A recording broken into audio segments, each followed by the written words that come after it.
The government stuck on $1,200. They're stuck on that. Do you know how? I'll tell you how. 2008, when shit hit the fan and people, they lost their freaking homes, nobody in the banking system went to jail. Nobody in the stock market went to jail. One person went to jail. An Egyptian guy. That's telling me one thing. That Egyptian guy, he was running the financial system in America. Do you believe that? Do you believe it seriously? Do you? Or he got paid to go to jail because they told him, well, you can make a few millions and you take the heat. It's still one guy. Is he the one who was running the financial system in America? Look, dig. You don't have to listen to me. Dig. One Egyptian guy went to jail. And he got paid, by the way. I'm sure he got paid. He's not going to jail for people just like that. And we go back to the 1200.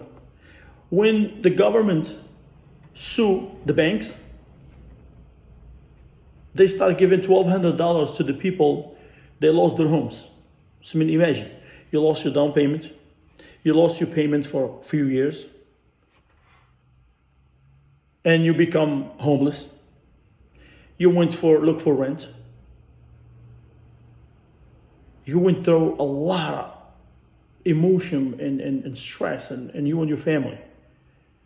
And guess what? They just give $1,200 each.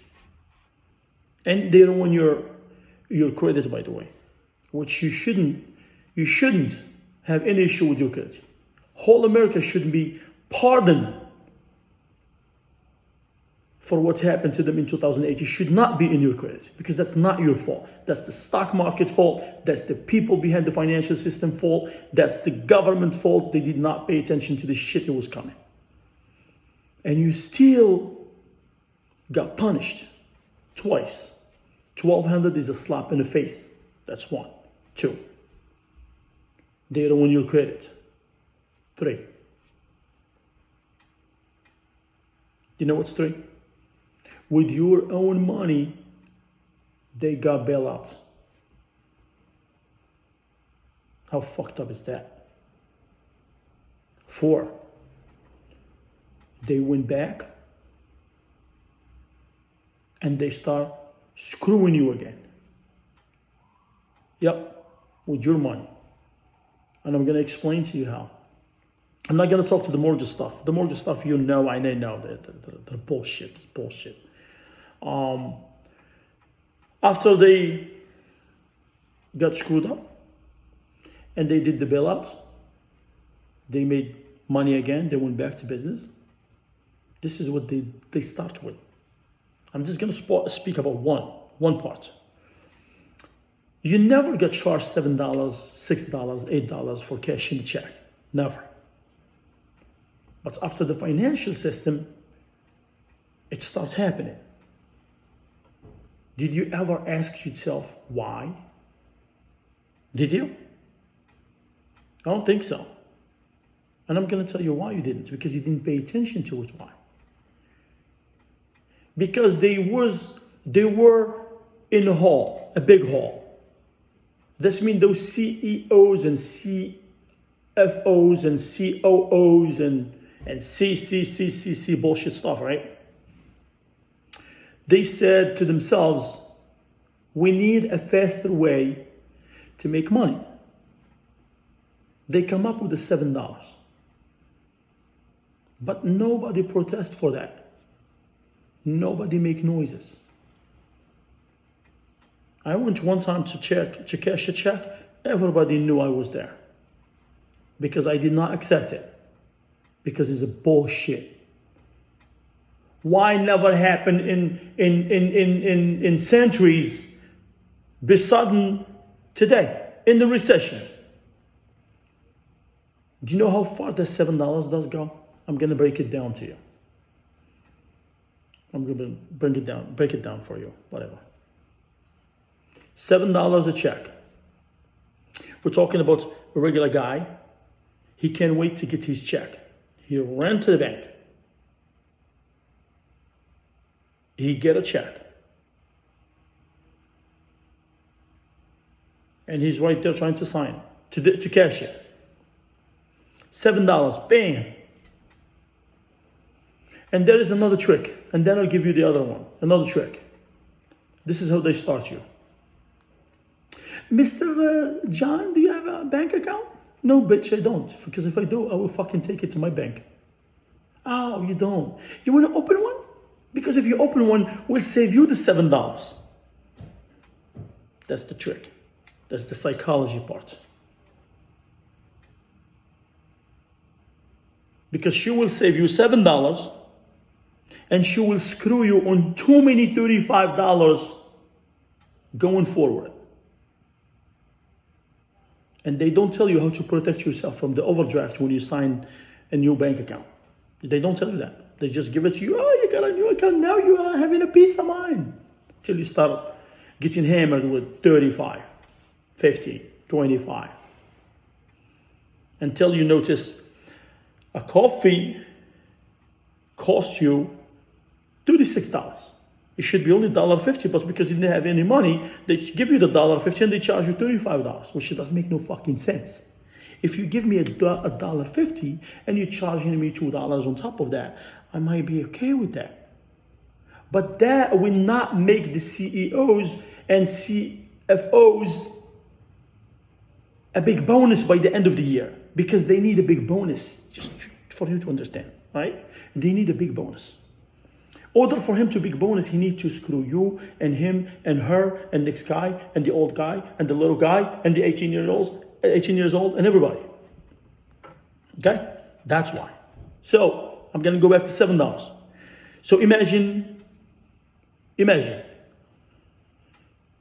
a regular guy taking his check to be cash for a weekly spend, or whatever he needs for. $7 times 4 is $28. Excuse me, $28. If you time that $28 a month, 10, it's $280. And add another 2 months, $56. That's whole year. So I mean 280 plus 56. That will bring you around $336. How many people they make $336 a week in America? A lot of people. Okay? So instead of you taking a week vacation and enjoying that money,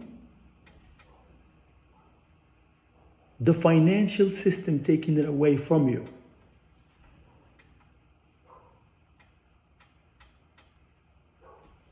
Do you get it? The financial system taking $336 away from you, you should spend it when you are vacation. You should buy your happiness with that $36 by buying a gift to your wife, to your girlfriend, by taking her to a nice dinner, by saving that money for Christmas and buying something nice for your family or for yourself. You deserve it. You work hard every fucking day.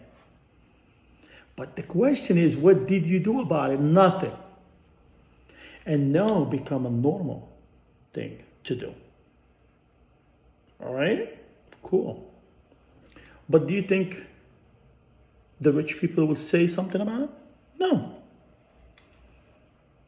Did you ask yourself why they don't say anything about it? Because I'll tell you why. Because he does not have that problem. Okay? He does not have that problem. He doesn't know about it. Because he never went to the bank and cashed his check. Because he got a direct deposit. Because he got extra sitting in the bank, buddy. Do you understand? And if it's not his problem, why you want him to speak about it? Because this is another issue.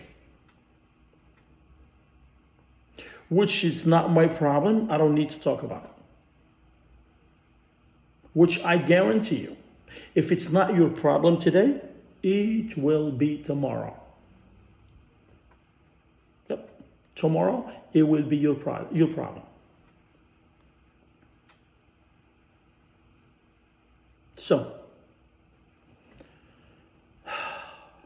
it's very stressful because when you speak from the heart, it's different than when you act and you pretend. And when you don't have a paper to read, it makes it harder because it's coming from here. Because we care. Do you understand that? Good. So again, for our listener out there, EMT radio, it's not about the Democrat or the Republican. EMT radio is about you, the people. Is about America.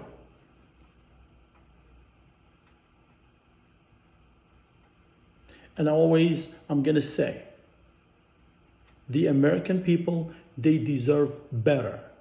The reason why, because they work their asses off every single day. And they take their jobs seriously. They don't fuck around. I'm talking about the hardworking families.